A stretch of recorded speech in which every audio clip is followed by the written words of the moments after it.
मंसूर जो यहाँ पर है, सुसैन बजे जो उसके अपने हैं, आतंकवादियों के साथ था, इतना बड़ा मालदार हुआ, वंशा गरीब सड़कन पर खच रहे हैं। शर्म नहीं है इन लोगों को।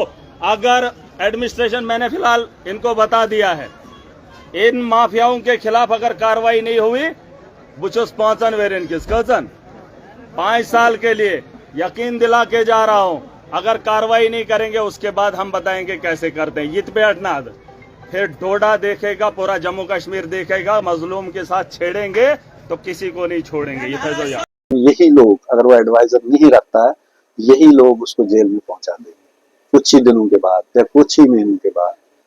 तो लोग जो है सफर करेंगे। महराज साहब तो जेल में चला जाएगा, लेकिन जो पीछे लोगों ने वोट दिए उनके साथ क्या होगा। आज की खास मुलाकात में हमारे साथ मौजूद हैं मंसूर भट्ट साहब, पीडीपी सीनियर नेता, और अभी जो असेंबली चुनाव हुए हैं उसमें इन्होंने कंटेस्ट भी किया है। बातचीत करेंगे महराज मलिक साहब जो जीत करके आए हैं एमएलए के तौर पे, और लोगों को संबोधित करते हुए कई बार उन्होंने मंसूर भट्ट साहब के लिए काफी सारी आपत्तिजनक जो स्टेटमेंट्स हैं वो दी हैं। बात करते हैं उन स्टेटमेंट्स में कितनी सच्चाई है, और यहाँ तक कहा गया कि इनके खिलाफ पीएसए लगाया जाए, इनको सलाखों के पीछे जो है वो किया जाए। मंसूर साहब, सबसे पहले आपका स्वागत है न्यूज़ इंडिया में। शुक्रिया। मंसूर साहब, ये क्या पूरा मामला है? इलेक्शन खत्म हो गए, लेकिन ये जो स्टेटमेंट्स हैं ये थमने का नाम नहीं ले रही हैं। आपके लिए कहा जा रहा है आप मिलिटेंट रह चुके हैं, आपके लिए कहा जा रहा है कि पीएसए जो है इन पे लगाया जाए, सलाखों के पीछे इनको कर दिया जाए, और ये कोई पहली बार ऐसा नहीं हुआ है। इस तरह की स्टेटमेंट्स पहले भी आती रही हैं, और कल ही जुमा से पहले पहले जो है ये स्टेटमेंट आया है। तो कैसे देखते हैं ये सारा, और क्या है ये पूरी सच्चाई क्या है इसके पीछे की? देखिए, जहां तक महराज साहब का ताल्लुक है, पहले तो उनको मुबारकबाद है कि वो एमएलए बने। बदकिस्मती उनकी कि बचपना है, जज्बात में आकर बोल देते हैं। शायद उनको मालूम नहीं है कि एक एमएलए जो है उसके दायरे इख्तियारात में क्या क्या चीजें हैं। अचानक एमएलए बनना ये उनके लिए बदकिस्मती है। उनके लिए या लोगों की? उनके लिए है ही, तो लोगों के लिए ऑटोमेटिकली जब उनका रिप्रेजेंटेटिव जो है वो लोगों को प्रोवोक कर रहा है कि आप उठो, आप डीसी को बदतमीजी करो, आप तहसीलदार को बदतमीजी से पेश आओ, तो पहले तो उनके लिए, उसके बाद दूसरे नंबर पर लोग हैं, सफर होंगे, वो होंगे, आने वाले वक्त में होंगे और पछताएंगे कि हमने अपने वोट का जो वोट की पावर होती है, जो वोट की पावर जो हम मुंतकिल करते हैं किसी भी रिप्रेजेंटेटिव के हाथों में, उसको हम पावर दे देते हैं, उसको असेंबली में नुमाइंदा भेजते हैं, असेंबली में कावानीन बनते हैं, और वही कावानीन इम्प्लीमेंट होते हैं पब्लिक में, एडमिनिस्ट्रेशन में। तो बदकिस्मती है लोगों की भी और महराज मलिक की भी।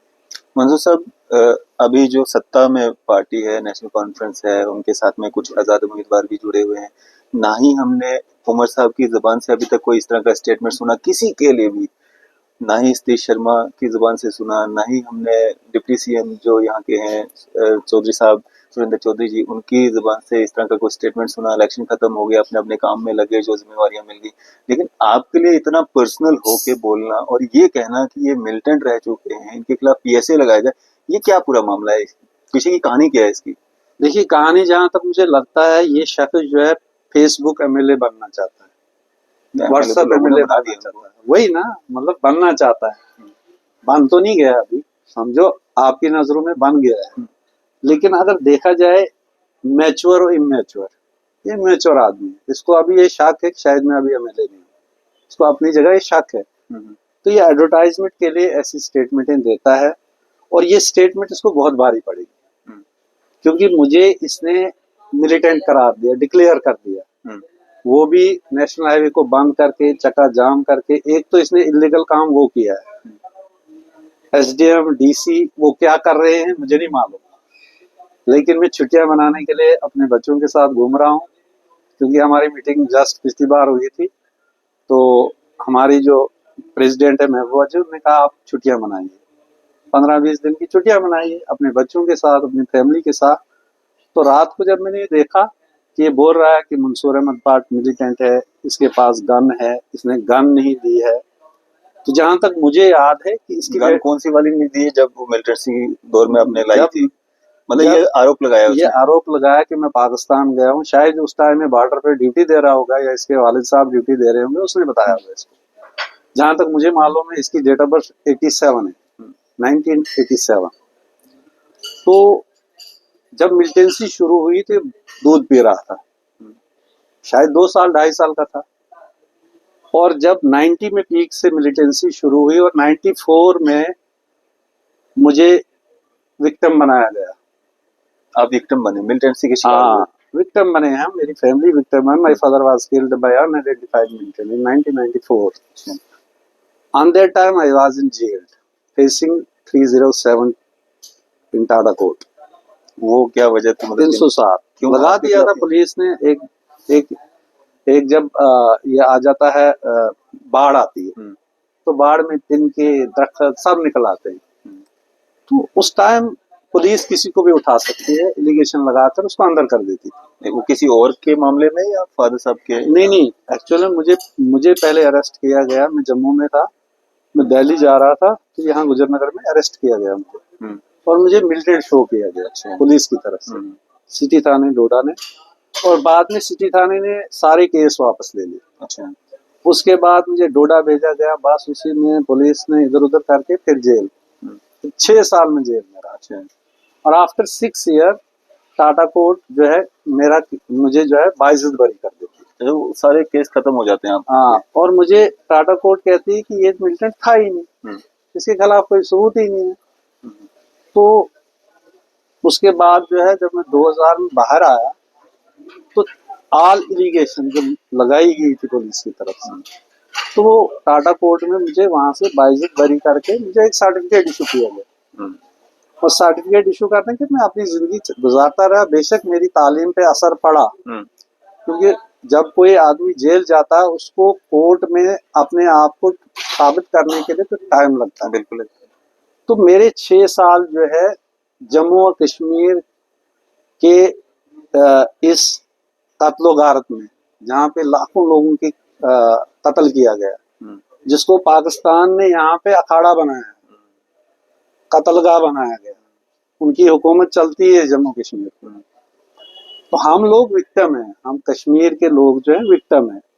तो बदकिस्मती से ये ऐसे नुमाइंदे अगर असेंबली में जाएंगे जिनको ये मालूम ही नहीं है कि जम्मू कश्मीर जो है यहाँ पे लाखों की तादाद में लोग जो है मारे गए, लाखों की तादाद में औरतें बेवाएं होगी, ये 3 बच्चे हो गए। और ये शख्स जो है इन्हें इल्जाम लगाता है ऐसे शख्स पे जिसे म्युनिसिपैलिटी में चेयरमैन 5 साल जिसने गुजारे। क्या जम्मू और कश्मीर की सिक्योरिटी फोर्सेस, क्या जम्मू और कश्मीर की पुलिस इतनी नाकारा है? इतनी नाकारा तो मेरी पुलिस नहीं है। बिल्कुल। मैं तो नहीं समझता हूँ, लेकिन इसने उस पुलिस को भी अखाड़े में खड़ा कर दिया। ये पुलिस नाकारा है। इसने, जबकि मैंने ओथ लिया और 5 साल तक लगातार नेशनल झंडे को सलामी दी, क्योंकि म्युनिसिपैलिटी चेयरमैन की पोस्ट एडीडीसी की पोस्ट होती है और वहां पे सब डिवीजन है, और एसडीएम फ्लैग नहीं करता था झंडे को, मैं करता था 5 साल। तो मैं इससे ही पूछना चाहता हूँ कि आखिर महराज साहब आप कहाँ जा रहे हो? आपको लोगों ने वोट दिया, आप हमारे भी एमएलए, बेशक हम कंटेस्टिंग कैंडिडेट थे, बिल्कुल, लेकिन इस वक्त आप हमारे एमएलए भी। बिल्कुल। आपके अगल बगल जो लोग हैं वो OGW, मैं साबित कर दूंगा, उनके आसपास में हाँ, घूम रहे हैं लोग। घूम रहे हैं। अच्छा। आने वाले वक्त में मैं ये बात आपसे नहीं करना चाहता हूँ, लेकिन वो रजिस्टर्ड OGW अभी भी पुलिस के रिकॉर्ड में। मुझे तो कोर्ट ने बरी कर दिया है। बेशक मेरे ऊपर इल्जाम लगे, इल्जाम तो आपके ऊपर भी लग सकता है, कल को इसके ऊपर भी लग सकता है। ये जम्मू कश्मीर है, यहाँ पे किसी के ऊपर भी इल्जाम लग सकता है। तो इसके लिए तहकीकाती कमेटियां बनाई जाती हैं, तहकीकाती एजेंसियां हैं।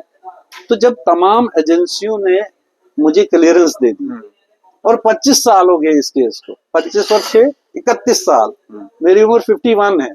तो ये जो स्टेटमेंट महराज मलिक के द्वारा दिया गया, क्या ये कोर्ट को भी चैलेंज करता है, जो कोर्ट का ऑर्डर दिया गया? जाहिर सी बात है, आपको पता होना चाहिए कि TADA court is equal to high court. तो टाटा कोर्ट ने मुझे बाइज्जत बरी कर दिया।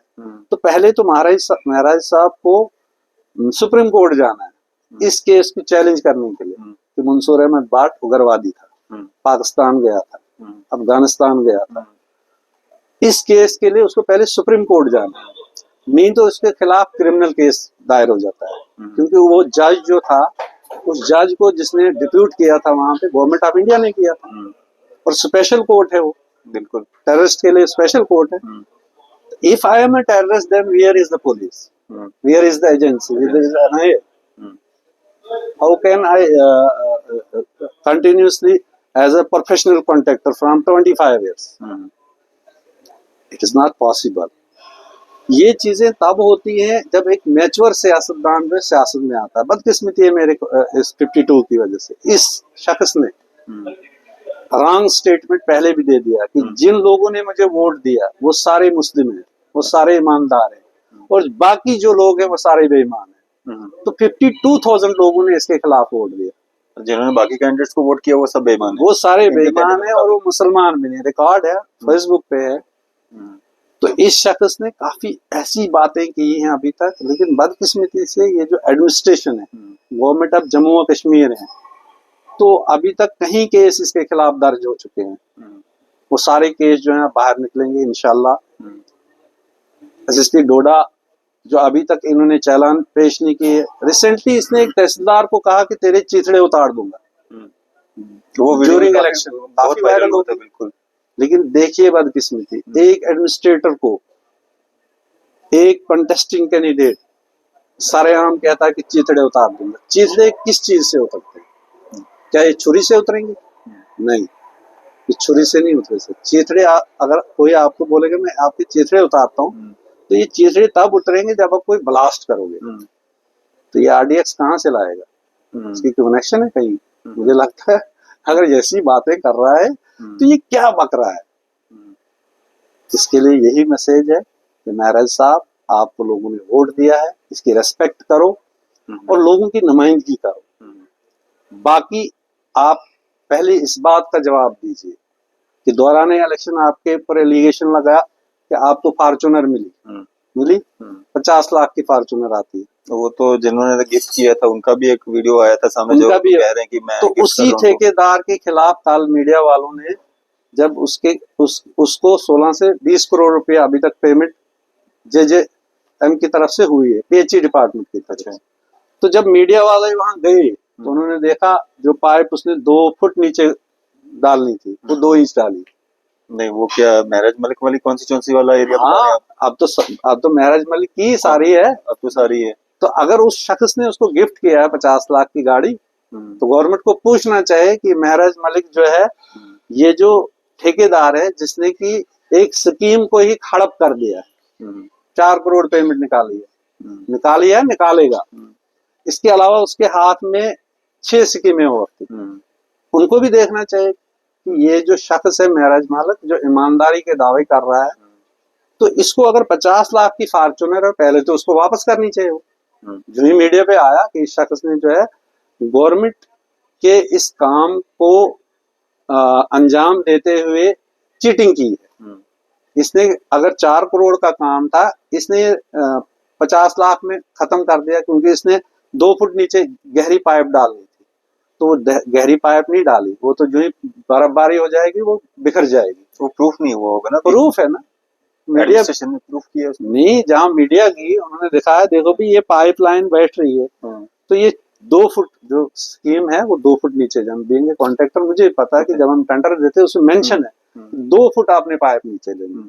और जब वहां पे लोग गए तो उन्होंने देखा 2 इंच पाइप है, पूरे जंगल में घूमे हो, तो मीडिया में उन्होंने दिखाया। तो महराज साहब ने उसके हाथ में ये बयान क्यों, उसको फॉर्चूनर वापस क्यों नहीं कर दी?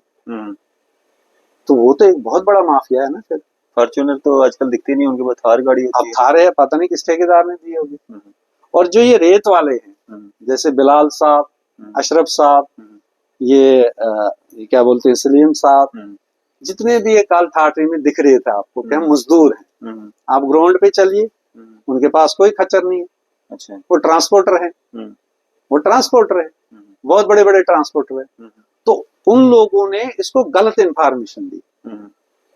हालांकि इस चीज के साथ मेरा कोई टच नहीं है। अच्छा, एक बात बताओ ना तो मैं इसको रोक सकता हूँ। आपने भी कंटेस्ट किया इलेक्शन वहां से, अब ये चीजें आप कह रहे हैं कि गलत आरोप आप पे लगाए गए हैं, लेकिन वो जो माइनिंग वाली बात करते हैं, वो जो अड्डा पर्ची वाली बात करते हैं, वो जो बाकी करप्शन वाली बात करते हैं, वो चीजें वहां पे है या वो भी नहीं है? देखिए, आप इस यहाँ पे कॉरपोरेशन है, आप अगर 72 म्यूनिसिपैलिटी को देखोगे तो वो रन कहाँ से करती है। पहले एक एमएलए को ये नॉलेज होना चाहिए कि एक म्यूनिसिपैलिटी को रन करने के लिए उसके अपने सोर्स होते हैं। तो गवर्नमेंट ऑफ इंडिया ने या गवर्नमेंट ऑफ जम्मू कश्मीर ने एक सिस्टम बनाया है कि जो भी ट्रेवल करेगा तो वो अड्डा नहीं है, वो टैक्स है। वो गाड़ी जब टोन से गुजरती है तो जरूर गंद डालती है, उसमें पैसेंजर होते हैं, तो वो गंद साफ करने के लिए छोटा सा टैक्स होता है, वो म्यूनिसिपैलिटी की इनकम होती है।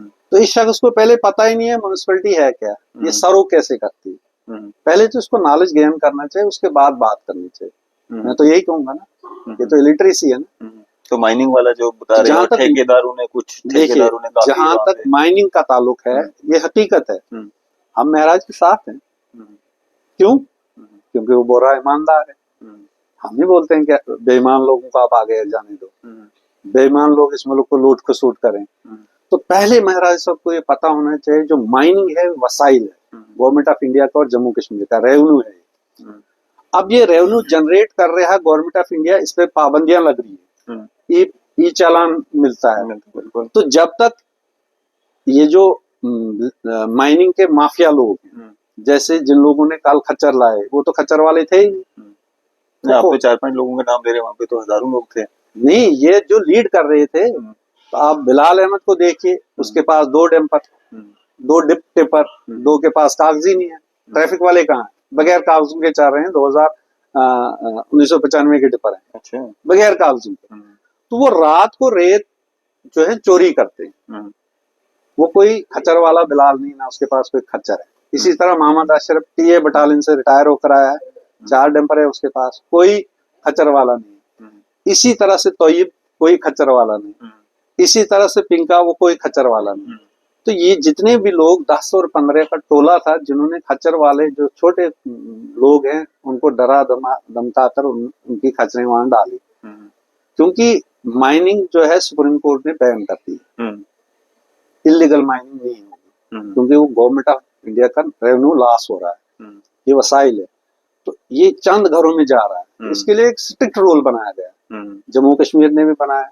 तो अब इसके ब्लॉक बने थे और ब्लॉक जो है वो किसी ठेकेदार को टेंडर हुए हैं, शान साहब, उसका मैं रिप्रेजेंटेटिव उस फर्म का, मेरे पास सारा कुछ है रिकॉर्ड। तो जब डीसी डोडा ने ऑर्डर निकाला कि माइनिंग यहाँ पे इलीगल नहीं होगी, कोई रेत नहीं उठाएगा, तो उसके बाद जो है उन पे जब तंगदस्ती जाहिर होगी, तो उन्होंने ये गेम बनाई कि हम महराज साहब को बोलेंगे। तो महराज साहब को ये इल्म ही नहीं है कि गवर्नमेंट ऑफ इंडिया का रेवेन्यू है, जम्मू कश्मीर का रेवेन्यू है। तो इस रेवेन्यू के खिलाफ वो उठा और डीसी को भी बोलता और एसएचओ को भी धमकाता है कि आज से कल से माइनिंग होनी चाहिए। पहले तो उसके ऊपर एफआईआर लगनी चाहिए कि इलीगल माइनिंग के लिए वो गवर्नमेंट को ऑर्डर कर रहा है, और उसके पास ये पावर है ही नहीं कि वो किसी एडमिनिस्ट्रेटर को बीइंग एमएलए, लेजिस्लेटिव मेंबर, वो ऑर्डर करे कि आज से माइनिंग शुरू होनी चाहिए। पहले तो पीएसए के लिए भी ऑर्डर कर रहे हैं, और ये ऑर्डर दे रहे हैं कि इसको पीएसए लगाओ, पब्लिक सेफ्टी एक्ट। पहले उसको पता होना चाहिए कि पब्लिक सेफ्टी एक्ट होता क्या है। पब्लिक सेफ्टी एक्ट उस शख्स को लगता है जो दंगा फसाद करे, जो स्टेट के लिए ठीक नहीं होगा, जो गवर्नमेंट ऑफ इंडिया के ठीक नहीं होगा। तो मैं कोई ऐसा, ना तो मैं किसी की रेत रोक सकता हूँ, ना तो मैं अथॉरिटी हूँ किसी गाड़ी को रोक सकता हूँ, ना तो मेरे पास पावर है। तो इस शख्स ने झूठा इल्जाम लगाकर कि ये रोक रहा है, मैं कैसे रोकूं? आपके अलावा और भी कंटेस्टेंट थे वहां से जिन्होंने इलेक्शन कंटेस्ट किया है? भारतीय जनता पार्टी के सीनियर नेता हैं, गाजे सिंह राणा जी हैं, और भी कंटेस्टेंट हैं वहां से, मजीद वानी साहब हैं। उनका नाम इस तरह से इस लेवल पे नहीं लिया जाता जिस तरह से आपका लिया जाता है, इसमें क्या कारण? देखिए जी, ये जो माफिया वाले हैं, सैंड माफिया वाले हैं, तो इन लोगों ने इसे इलेक्शन में काफी मतलब हेल्प की थी। किसकी? इसी की, महराज साहब, महराज की। हाँ, जैसे उस ठेकेदार का नाम जावेद मागरे ने, तो उसका भी मीडिया में आ गया कि इसने मतलब ऐसे किया। इसी तरह इन लोगों ने भी इसकी काफी हेल्प की थी, फाइनेंशियली भी, दूसरे तरीकों से भी, जो हारे हैं उन्होंने भी इनकी मदद की? नहीं, मैं इसकी बोल रहा हूँ, महराज की मदद की, लेकिन इन लोगों ने की जो ट्रांसपोर्ट करते हैं सेम को। अच्छा। जो ये बहुत बड़ा गुरु है, तो अब उसके पास चारा नहीं इनको मदद करने के लिए। अब जब तक ईसी क्लियरेंस नहीं होगी तो रॉयल्टी कटेगी नहीं। तो अब उसको पता ही नहीं महराज साहब को, जब तक रॉयल्टी नहीं कटेगी, अगर डीसी चाहेगा भी तब भी वो रेत कोई वहां से नहीं उठाएगा, क्योंकि कोई भी उठेगा मीडिया वाले बोलेंगे कैसे कर रहे हो डीसी साहब, ये तो इलीगल माइनिंग होगी। तो अब इसको जब मालूम ही नहीं है कि इलीगल और लीगल क्या होता है, इसको शक है कि मैं एमएलए बन गया, मैं जो बोलूंगा वही होगा।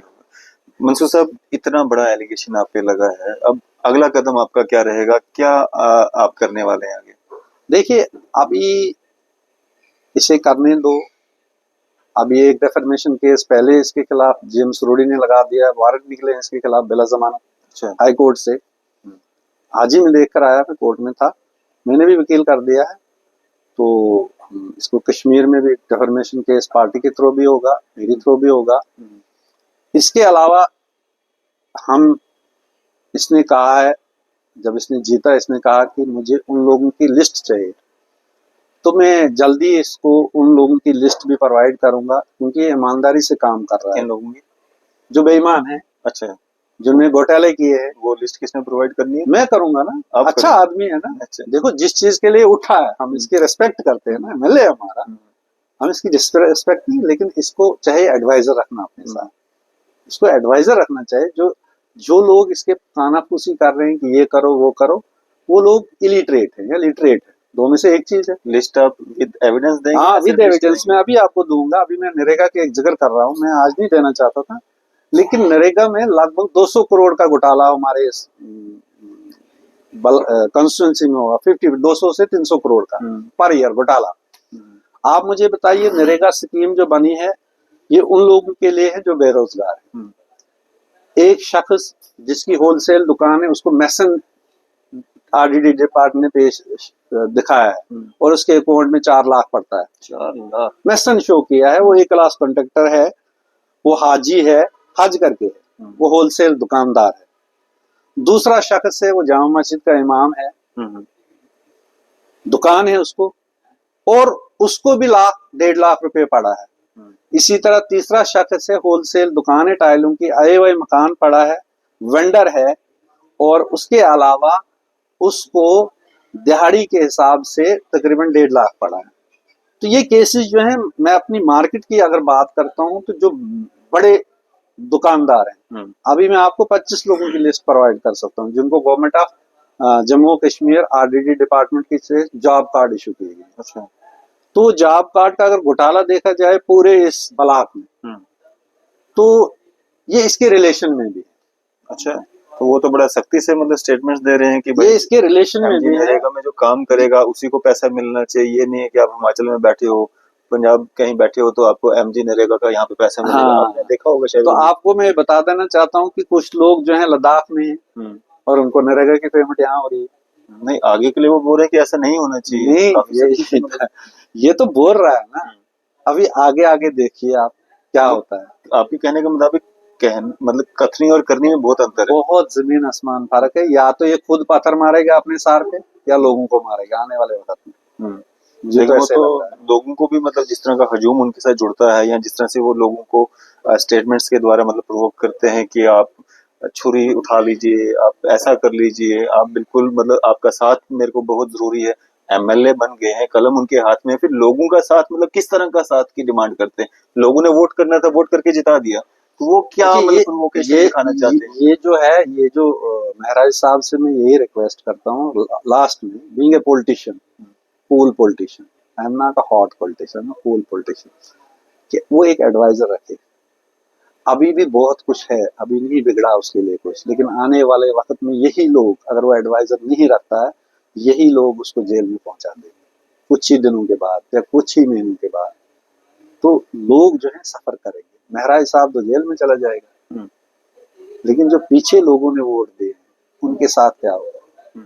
मैं तो उनको वो सारे एविडेंस देने वाला हूँ और थ्रू मीडिया दूंगा कि महराज साहब ये आपका रिलेशन में बंदा है, इसने इतना घोटाला किया, ये इसका नाम है, इसका रिलेशन आपके साथ ये है। ठीक है। इसी तरह से ये आपका ठेकेदार जिसने आपको फॉर्च्यूनर दी है, ये प्रोजेक्ट था और ये इसने किया है, और 6 स्कीमें इसने बनाई और 16 करोड़ अभी तक पेमेंट ली है, 10 करोड़ ली है, ठीक है। वो मैं सारे एविडेंस निकाल रहा हूँ। उसके बाद पूरी J&K की मीडिया होगी, प्रेस क्लब जम्मू होगा, प्रेस क्लब श्रीनगर होगा, प्रेस क्लब 2 जो मेन हमारे दोनों डिविजनों के, उसमें RDD, उसमें क्या बोलते हैं PHC, उसमें ये जो आपका इलेक्ट्रिक डिपार्टमेंट है। आपको मालूम होना चाहिए कि बड़े बड़े सियासतदान जिनके अभी भी कनेक्शन नहीं है, बड़े बड़े स्कूल जिनके कनेक्शन नहीं है, हम नहीं चाहते हैं कि लोग सफर करें। हम इसके साथ हैं, हम महाराज की रिस्पेक्ट करते हैं एक चीज पर कि वो बोलता है मैं ईमानदार हूं, लेकिन बेईमान लोग उसको ईमानदारी पे चलने नहीं देंगे। वो ऐसी ऐसी स्टेटमेंटें उससे दिलवाएंगे जिससे वो जेल जाएगा। और पहली स्टेटमेंट मेरे खिलाफ दिलाई, क्योंकि अब उसको प्रूव करनी है कि मंसूर अहमद पाकिस्तान गया था, वो गन लेकर आया था, फिर गन उसने कहाँ रखी है, अभी तक दी नहीं, उसने कहा।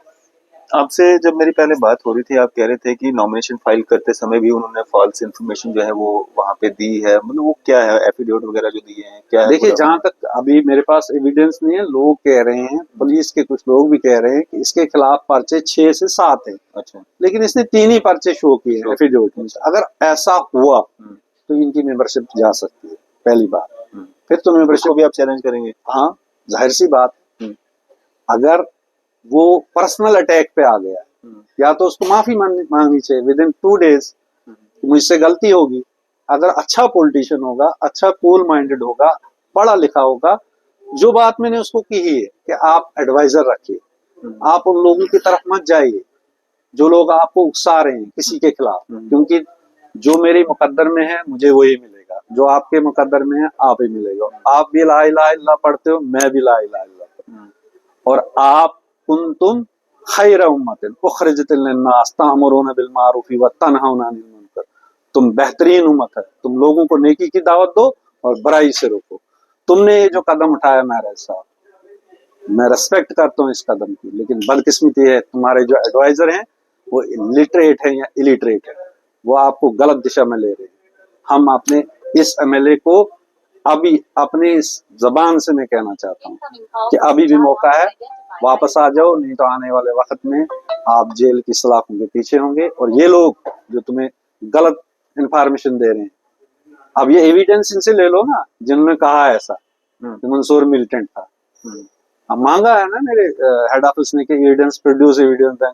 अगर नहीं कर सकते, अब असेंबली आ रही है ना, असेंबली में सवाल उठेगा ना कि महाराज साहब एविडेंस लाए कि मंसूर अहमद भाट मिलिटेंट था, आप एविडेंस लाओ। मंसूर साहब, आपने एक बात कही बीच में कि 2 दिन के अंदर जो है उनको माफी मांग लेनी चाहिए, जाहिर सी बात अपने किए पे मतलब लगता है कि मैंने गलत बोला है, तो वो माफी क्या पब्लिकली होगी या 2 लोग बैठे हैं यहाँ पर वो तो माफी मांगे? वो पब्लिकली इसलिए होनी चाहिए। देखिए, उन्होंने, क्योंकि एक MLA जो है हिंदुस्तान में, एक MLA जो है ऑनरेबल होता है, बिल्कुल, उसकी बात जो है पूरे हिंदुस्तान ने सुनी है, बैरून ममालिक ने भी सुनी है, तमाम एजेंसियों ने सुनी है।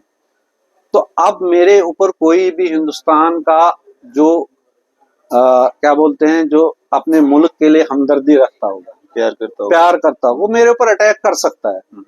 मैं चीफ मिनिस्टर उमर अब्दुल्ला साहब से, गवर्नर महादेव साहब से कहना चाहता हूँ कि मेरे वालिद साहब को, वो पुलिस इंस्पेक्टर थे, 1995 में मैं विक्टिम बना हूँ, फैमिली मेरी विक्टिम बनी है, हमने कोई सिक्योरिटी नहीं ली, लेकिन आज मैं इनसे सिक्योरिटी मांगता हूँ। मेरे ऊपर कोई भी आदमी हमला कर सकता है जो देशभक्त होगा, क्योंकि जब वो मेरा चेहरा देखेगा तो बोलेगा तो मिलिटेंट है, इसको तो मेरा साहब ने मिलिटेंट डिक्लेयर कर दिया। अब वो जज्बात में को आकर मेरे ऊपर हमला कर सकता, और इसका जिम्मेदार महराज मलिक होगा और उसके एसोसिएट होंगे, उसके वो OGW जो इर्द गिर्द उसके साथ चलते हैं, वो लिस्ट में दे दूंगा मीडिया को कि कौन कौन से लोग। ये आप आरोप लगा रहे हैं एविडेंस के साथ में? नहीं, एविडेंस जो गवर्नमेंट रिकॉर्डेड है, अच्छा, जो उसके साथ चले इलेक्शन में, जो इस वक्त वो उसको खानापूसी कर रहे हैं, तो जाहिर सी बात है जो पुलिस रिकॉर्ड में OGW है, तो उनके नाम भी लूंगा ना मैं। अभी तो नाम ले लिया मैं, जब मेरे पास प्रूफ होगा। मैं आज आपसे ये बात करने नहीं चाहता था, मैंने आपको भी टेलीफोनिकली बताया कि छुट्टियों पे आया हूँ, काफी थकान हुई है इलेक्शन में, तो बच्चों के साथ थोड़ा बहुत घूमने आए हैं, और हमारी मैडम ने कहा घूमो अभी 1 महीना 1.5 महीना, अभी नई सरकार बनी है, हम इसको वॉच कर रहे हैं कि इसने जो कमिटमेंट की है जम्मू कश्मीर के लोगों के साथ कि हम स्टेट को वापस लाएंगे, हम दफा 370 को वापस लाएंगे, हम कश्मीर इशू को सॉल्व करेंगे, तो अभी हम इसको वॉच कर रहे हैं, ऑब्जर्व कर रहे हैं। अभी हम 6 महीने इनको दे रहे हैं और आफ्टर 6 ईयर हम लोग जो है सड़कों पे आने शुरू हो जाएंगे। After 6 month? हाँ, आफ्टर 6 मंथ तो हम फिर इस सरकार के खिलाफ बोलेंगे कि आपने ये मैनिफेस्टो में बताया था हम स्टेट लाएंगे, आपने दरबार मुंह का बताया था, आपने स्टेट वापस लाने के लिए कहा था, आप अगर स्टेट वापस नहीं लाए तो जम्मू के लोगों का ख्याल कीजिए, जिन लोगों का बिजनेस जीरो पहुंच गया, आपने दरबार भी हटा दिया, रेल भी अब कश्मीर पहुंच गई, तो जम्मू के जवान क्या करेंगे? नौकरियां आपने हिंदुस्तान के लोगों को दे दी, कोई भी फार्म भर सकता है यहाँ पे, तो कम से कम इस पे तो कदगन लगाओ ना, बिल्कुल नौकरियों पे कदगन लगाओ। ये तो कर सकते हैं ना कि बाहर का आदमी यहाँ फार्म नहीं भर सकता है, मेरा जम्मू का डोगरा या कश्मीर का कश्मीरी क्यों विक्टिम बने? क्योंकि हिंदुस्तान के लोग जो हैं वो पढ़े लिखे हैं, वहां पे फैसिलिटीज है, एजुकेशन स्ट्रक्चर है। हमारे पास क्या है? हमारे पास सिर्फ मिलिटेंसी है, हमारे पास सिर्फ धमाके हैं, हमारे पास सिर्फ हड़तालें हैं। तो इसको अगर नॉर्मलाइज करना है तो मेरा नौजवान जो है डिप्रेशन में है, मेरा नौजवान जम्मू कश्मीर का डिप्रेशन में है। मुझे मेरे नौजवान को नौकरी चाहिए, उसको रोजगार चाहिए, या तो रोजगार के लिए कोई ऐसी चीजें कीजिए। तो इसके लिए हम प्रोटेस्ट करेंगे आफ्टर 6 मंथ, लेकिन पहले हम ऑब्जर्वेशन कर रहे हैं।